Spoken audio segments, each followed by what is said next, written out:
Friends, ఈరోజు ఈ వీడియోలో మనం బ్యాటరీస్ ని ఎలా స్టోరేజ్ మోడ్ చేసుకోవాలి, ఆప్షన్స్ ఎలా సెట్ చేసుకొని ఎలా మౌంట్ చేసుకోవాలి అనే దాని గురించి ఈరోజు మీకు ఎక్స్ప్లెయిన్ చేస్తాను ఫ్రెండ్స్.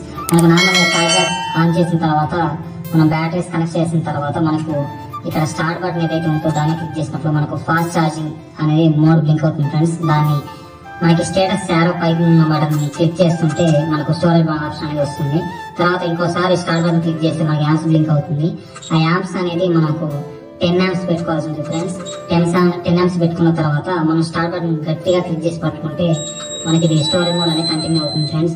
ఒకవేళ కనుక మీ బ్యాటరీ అనేది ఫుల్ ఛార్జ్ లో 25.21 ఉన్నప్పుడు స్టోరేజ్ మోడ్ క్లిక్ చేస్తే మీకు అది 1.5 hour టైం పట్టొచ్చు ఫ్రెండ్స్. కాబట్టి ఇదేమవుతుంది అని అంటే మీకు 60-70 minutes కే మీకు మళ్ళీ టైం అవుట్ టైం పడుతుంది. ఓవర్ టైం లిమిట్ అవుట్ అని వస్తుంది. తర్వాత మళ్ళీ ఛార్జర్ ఆఫ్ చేసి మళ్ళీ స్టార్ట్ బటన్ క్లిక్ చేస్తే స్టోరేజ్ మోడ్ లో అది కంటిన్యూ టు మళ్ళీ మీరు స్టోరేజ్ చేస్తుంది ఫ్రెండ్స్.